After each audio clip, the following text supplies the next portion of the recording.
Bonjour à tous et bienvenue dans cette nouvelle édition du Grand JT des Territoires. Voici tout de suite les titres de l'actualité. C'est le tout premier data center public et de proximité. La Sarthe innove avec cette installation spectaculaire. Près de 200 000 entreprises et particuliers pourront en bénéficier. Un projet très coûteux pour le département. Nous y reviendrons avec notre partenaire LM TV Sarthe. Comment captiver son auditoire ? Les lycéens se préparent pour le grand oral du bac de français. À Brest, ce lycée propose un atelier très spécial pour les accompagner. Un invité d'honneur, le célèbre comédien Mathurin Volz, donne ses précieux conseils aux étudiants. Nous irons sur place dans un reportage exclusif de nos partenaires TBO et TB Sud en Bretagne. C'est une nouvelle vie derrière les fourneaux. Financée par France Travail, cette académie permet à des personnes en reconversion de devenir cuisiniers. Une formation unique sur plusieurs semaines. Ces apprentis sont plongés au cœur de l'univers culinaire. Nous y reviendrons avec notre partenaire TVR à Rennes. Prendre un bain de mer pour bien vieillir. En Martinique, les résidents de cette EHPAD s'évadent chaque semaine lors d'un bain. Un rendez-vous qu'ils ne rateraient pour rien au monde. De quoi donner le sourire à nos seniors. Nous y reviendrons en fin de journal. Je vous l'annonçais dans les titres, c'est le tout premier Data Public Center de proximité. La Sarthe vient d'inaugurer un centre de stockage de données unique en France. Un projet très coûteux pour le département, estimé à plusieurs millions d'euros. Plus de 200 000 entreprises et particuliers pourront conserver leurs données en toute sécurité. Un reportage signé Enzo Maubert pour notre partenaire LM TV Sarthe sur place. C'est un bâtiment aux allures de bunker. Porte à code, SAS, nom quelque peu barbare. Bienvenue dans l'un des tout premiers data centers publics de proximité. Pour l'instant, ces grandes armoires métalliques, des baies, 66 en tout, sont vides de tout serveur. Mais bientôt, les institutions locales, publiques ou privées pourront venir y stocker leurs données. Gérer sa cybersécurité, c'est très coûteux. Les risques sont énormes quand on se fait attaquer. Et donc le fait de pouvoir être hébergé avec des services qui vont mutualiser cette cybersécurité, donc avoir des professionnels qui vont gérer tout ça, je pense que c'est un plus et ça va apporter beaucoup, que ce soit aux services publics, aux collectivités ou aux acteurs économiques du département.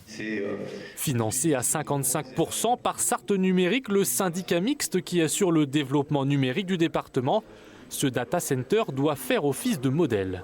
Il ne faut pas oublier que l'intérêt d'un investissement, c'est aussi un retour sur cet investissement. Et le retour sur l'investissement, c'est le développement économique, c'est la capacité qu'on a à offrir du travail, à offrir des conditions de travail améliorées, à offrir de la compétitivité aux entreprises. Et c'est ce que nous recherchons à travers l'ensemble de ces moyens. Le centre promet aussi 20% d'économie d'énergie grâce à un système de climatisation novateur. À terme, 1300 serveurs fonctionneront 24 heures sur 24, 7 jours sur 7. Un site appelé à se développer, il n'est pour l'instant qu'à la moitié de ses capacités. C'est la question que se posent beaucoup de jeunes. Comment réussir l'épreuve d'oral du bac de français ? À l'approche de l'examen, c'est toujours un moment de stress pour les élèves. Alors dans ce lycée en Bretagne, les étudiants ont pu bénéficier des précieux conseils du comédien Mathurin Volz. Pour l'occasion, un atelier était organisé, un reportage d'Enora Le Nôtre pour notre partenaire TBO et pour notre partenaire TB Sud sur place, les chaînes du groupe Le Télégramme. Regardez. Sur son grand front rêveur s'inclinent les roseaux. Arthur Rimbaud ou encore François Rabelais, pour l'épreuve du bac de français, les lycéens devront lire un texte devant un jury et beaucoup redoutent cette épreuve. Je pense qu'il faut que j'arrive à être plus posé quand je lis des textes et à gérer une sorte de stress. En fait, dès que j'arrive à l'oral, je suis très intimidée, même si je connais mon texte, etc. J'arrive pas bien à m'exprimer devant quelqu'un qui m'écoute attentivement.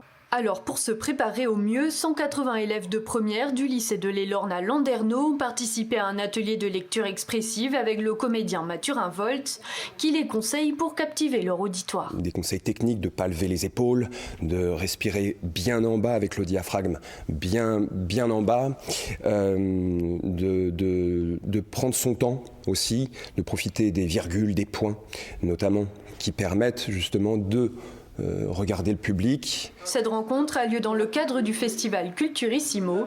Jusqu'en juin, 5 comédiens se rendent dans plusieurs villes de France pour préparer les lycéens à l'épreuve du bac. Un moyen d'aider les élèves à pallier certaines inégalités. On a des classes qui sont chargées. Travailler ce genre d'épreuves individuelles avec des classes de plus de 30 élèves, vu le nombre d'heures qu'on a, c'est extrêmement complexe. Et de lettres qui s'en mêlent sur la terre souillée, un temps où souffle des vagues. Les épreuves orales du bac de français auront lieu du 24 juin au 5 juillet. Il reste encore 3 mois aux élèves pour réviser. Et puis comment soutenir les élèves en décrochage scolaire ? En France, près de 100 000 élèves abandonnent l'école chaque année. Alors en Gironde, cette commune innove en formant ces personnes à des métiers de l'environnement. Tous les profils sont accueillis à condition d'avoir plus de 16 ans. Un reportage signé Juliette Huard pour notre partenaire TV7, la chaîne du groupe Sud-Ouest. En décrochage scolaire, Elian a quitté son lycée pour rejoindre l'école-lettres de Gironde, ici à Saint-Martin-de-Lerme. On va faire quoi en tout cas? Elle va nous montrer que tu vas voir dans le jardin, tu as plein de plantes que tu peux manger. Un établissement dans lequel il se sent particulièrement bien. Ça peut aider plein de jeunes qui sont dans la même galère que moi, donc qui sont déscolarisés ou même où l'école n'arrive pas. Parce que je suis là pour apprendre plein de choses. Et découvrir aussi des choses sur moi-même. Ce tiers-lieu écologique et social a récemment ouvert ses portes. Une douzaine de personnes âgées entre 16 et 53 ans et éloignées de l'emploi l'ont intégré à l'occasion d'un stage de remobilisation axé sur les métiers de la transition énergétique. On travaille beaucoup plus sur les savoir-être que sur les savoir-faire finalement. L'objectif, c'est du côté métier, c'est de découvrir un maximum d'éventails. Enfin, on ouvre un éventail, un grand éventail de situations professionnelles. Donc, ils sont allés sur une exploitation maraîchère, ils ont été visiter un centre de tri pour travailler sur la question des déchets, du recyclage. Ils ont travaillé sur un chantier low-tech. L'objectif, là, c'est vraiment de ressortir plutôt avec de la confiance en soi, ressortir de là avec des idées nouvelles, avec des rencontres humaines qui leur auront fait faire un pas de côté. Fanch a encadré les apprenants sur les différents ateliers au cours des 2 semaines de stage. Menuisier de formation, transmettre est pour lui un devoir. Je commençais à avoir ce truc de la transmission qui arrivait, parce que j'avais fait le tour, pas le tour de la menuiserie, mais presque. Et du coup, je trouve ça trop chouette de pouvoir transmettre, de leur donner l'envie de faire avec leurs mains et de voir qu'il y a autre chose que de travailler dans le bureau, de faire de longues études et tout ça. Grâce à ce stage et aux multiples activités, Louis, 16 ans, a une idée plus précise du métier qu'il aimerait exercer. Je pense savoir ce que je veux faire, travailler un peu dans l'animation. Du coup, je suis allé visiter un lycée et tout par rapport à ça. Ça m'a beaucoup aidé du coup cette formation. À terme, l'école-lettres de Gironde a vocation à proposer des formations préqualifiantes et qualifiantes de 6 mois à 1 an. Enfilez votre tablier, cette fois c'est une reconversion pour devenir cuisinier. À Saint-Malo, cette formation livre ses précieuses recettes pour apprendre les bases du métier. Une manière de créer des vocations dans un secteur en tension. Pour les plus méritants, cette expérience débouche sur un contrat de travail au sein du groupe. C'est un reportage signé Claudia Caratori pour notre partenaire TVR à Rennes. Ce matin, les élèves révisent leurs techniques de base, la découpe du poisson ou encore la cuisson des légumes. On essaye de se rapprocher au maximum d'un équivalent CAP cuisine. La nuance, la différence se fait simplement sur le fait qu'ils sont tous les jours en cuisine. Donc forcément, ça nous permet de balayer un maximum de techniques. Depuis près de 10 semaines, ces personnes en reconversion suivent une formation intensive dans les cuisines du golfe de Saint-Malo, soit 350 heures de pratique dans l'objectif de devenir cuisinier. Pour Alexandre, c'est une révélation. À 22 ans, le jeune homme espère avoir trouvé sa voie. C'est intense forcément parce qu'en 10 semaines, on apprend énormément de choses et on a beaucoup de cours, beaucoup de pratiques, donc il faut quand même savoir encaisser. Cette formation complète, mise en place chaque année depuis 3 ans par l'Académie des Termes Marins, est financée par France Travail. Les apprenants sont rémunérés, alternent entre formation et immersion en cuisine, avant de poursuivre avec un CDD de 6 mois au sein du groupe Rolic. Quand ils arrivent dans les différents établissements du groupe, il y a un cap à franchir, puisque là on se confronte à la réalité du métier, avec une pression, un service, une brigade, donc une hiérarchie, ce qui veut dire accepter pour certains d'être tout simplement commandés, dirigés. Les stagiaires doivent pouvoir intégrer une brigade professionnelle comme commis de cuisine. Alors toutes les compétences du CAP cuisine sont abordées en accéléré, y compris des notions de base en pâtisserie. j'ai décidé de me mettre un peu plus en cuisine et voir si par exemple cette formation était aussi pour moi un désir de pouvoir continuer. Et ça a été totalement ça. Au final, là, je suis vraiment à bloc. Nourris et logés, les élèves de l'Académie des Thermes Marins auront le choix à l'issue de leur CDD. Certains décrocheront un CDI au sein du groupe. Les autres pourront poursuivre dans le secteur de la restauration, déjà armés d'une solide expérience du métier de cuisinier. Voilà comment changer ses habitudes à l'heure du dérèglement climatique. Vous le savez, depuis le 1er janvier, le tri des déchets verts et alimentaires devient obligatoire à la source. Les collectivités doivent proposer des équipements collectifs et individuels. Alors dans cette commune en Moselle, des composts sont mis à disposition des habitants. Un reportage de notre partenaire Moselle TV sur place. Regardez. Trier, jeter et déposer, la routine à adopter pour composter.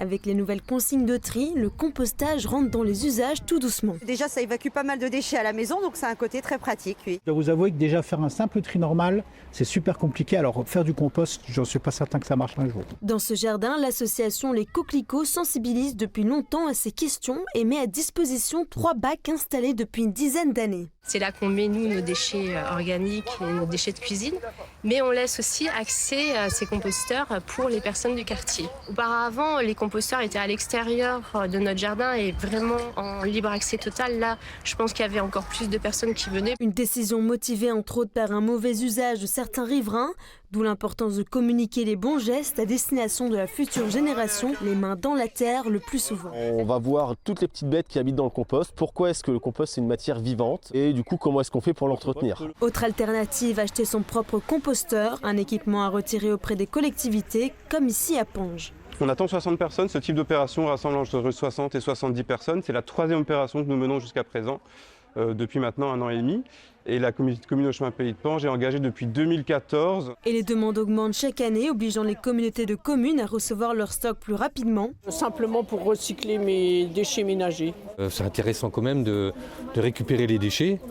Parce qu'on est toujours en train de tout mettre à la poubelle, moi ça m'intéresse pas. Des conseils sont également donnés pour entretenir son composteur. Très important d'étaler pour redonner de l'oxygène aux épluchures. Le bac de compost en bois coûte en moyenne 35 € en passant par les collectivités. Certaines proposent même de le récupérer gratuitement, de quoi faciliter encore plus ces nouvelles habitudes.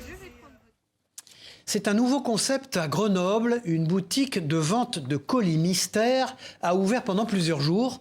L'objectif est d'acheter des colis sans savoir ce qu'il y a dedans. Une initiative justifiée grâce à la loi anti-gaspillage qui interdit la destruction des invendus non alimentaires. Notre partenaire Télé Grenoble s'est rendu sur place pour constater. Regardez.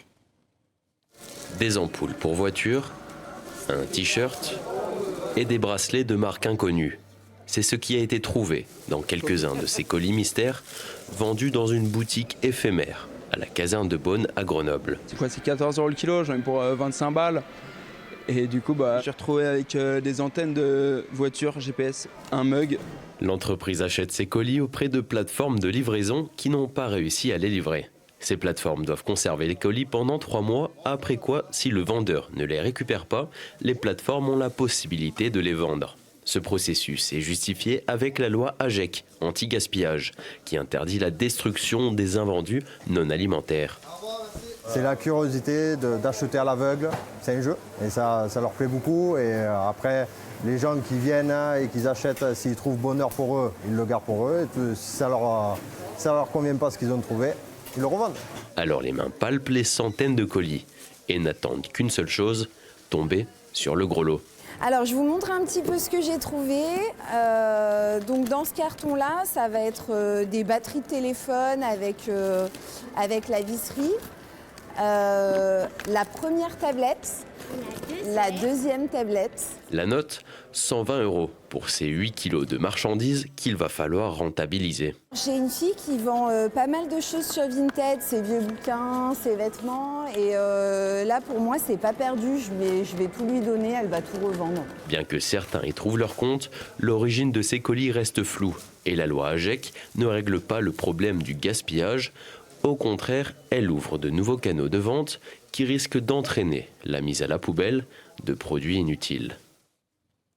Et puis c'est une avancée majeure pour la protection de l'enfance. Chaque jour, dans nos territoires, plus de 200 enfants subissent des maltraitances de la part de leur entourage. Alors pour y faire face, le centre hospitalier de Troyes a inauguré cet espace médical pour recueillir la parole des enfants victimes de violences. Inauguré le 28 mars dernier, cette unité symbolise un pas de plus vers la justice et le soutien aux plus jeunes victimes. Pour l'occasion, la procureure de la République de Troyes était au micro de notre partenaire Canal 32. Je vous propose de l'écouter. Un enfant ne dénonce pas forcément son agresseur, surtout quand il est dans la sphère familiale proche. Donc il faut le mettre dans les meilleures conditions pour qu'il puisse dire les choses. C'est déjà le premier défi. Le deuxième, c'est d'avoir des conditions qui permettent une authenticité de la parole. Les lieux permettent aussi, vous avez vu, il y a une table en verre transparente dans la salle d'audition, c'est pour voir les gestes de l'enfant, parce que tout compte dans le recueil de la parole de cet enfant et comment il s'est exprimé. Et nous, magistrats, nous pouvons visionner ces auditions pour se forger sa propre conviction. Comment visiter la France en une journée? C'est possible grâce à France Miniature. Ce parc d'attractions unique propose des reproductions petit format de monuments nationaux célèbres. Cette année, le parc met en avant les valeurs du sport avec pour marraine Cécile Saboureau, l'athlète de triathlon qui devrait participer aux Jeux paralympiques 2024. Regardez ce reportage de notre partenaire TV78 dans les Yvelines. Visiter la France, oui, mais en faisant du sport. C'est le pari que s'est lancé France Miniature cette année. Le parc qui a pour habitude d'inaugurer des monuments a choisi cette année de mettre en avant Cécile Saboureau, une para-athlète locale qui devrait participer aux Jeux paralympiques cet été. C'était important pour France Miniature d'avoir quelqu'un en local et moi d'autant plus parce que des partenaires on en a mais des locaux finalement on en a très peu. C'est venu sur les valeurs que France Miniature voulait mettre en avant, sur les valeurs aujourd'hui sont l'inclusion. Le parc de 5 hectares et de 117 monuments en version réduite se veut attractif aussi bien pour les parents que pour les enfants. Des attractions pour permettre aux enfants de se défouler, de se dépenser et puis de s'amuser aussi avec tous ces décors. Et on va donner rendez-vous à plusieurs moments de la saison avec des temps forts, des jeux de piste, des parcours un peu sportifs. France Miniature accueille en moyenne près de 200 000 visiteurs chaque année. Avec l'arrivée des Jeux olympiques et paralympiques sur les sites yvelinois, la fréquentation sera-t-elle plus importante cet été? En tout cas, le parc se dit prêt à les accueillir. C'est un avant-goût des Jeux Olympiques pour les plus jeunes. À Châtenay-Malabry, dans les Hauts-de-Seine, près de 1000 enfants étaient conviés à une série d'activités pour découvrir les sports qui seront mis à l'honneur cet été dans la capitale. Alors pour cette édition, le sport international était au cœur de l'événement. Regardez ce reportage de Mélanie Faure pour notre partenaire 20 Minutes TV. Initiation au breakdance pour cette classe de CE2-CM1. Brahms et méthode enseignent les figures au sol et le top rock aux enfants qui trépignent d'impatience. Ils sont à l'écoute là. Là, ils sont très motivés. Ils sont intrigués déjà par rapport au JO, par rapport à la danse, par rapport à la culture et aussi hip-hop, parce que le breakdance fait partie aussi du hip-hop. Cet été, le breakdance sera pour la première fois au programme des Jeux Olympiques. C'est donc à Paris que la danse exportée des quartiers du Bronx aura sa première médaille. Alors, à l'approche de l'événement, le Crêpes de Châtenay-Malabry a organisé la 5e édition de sa semaine olympique et paralympique. 900 enfants ont participé aux activités sportives organisées pendant 5 jours.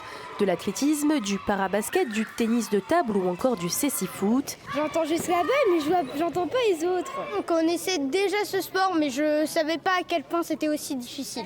Pour se repérer, les joueurs doivent se baser sur le son du ballon. À l'intérieur, il y a des billes, ça permet de le repérer dans l'espace. Ils jouent au foot à l'aveugle, donc c'est assez compliqué parce qu'ils sont petits, mais ils y arrivent quand même pas mal, quoi. Ça leur permet de comprendre qu'on peut être handicapé et faire du sport.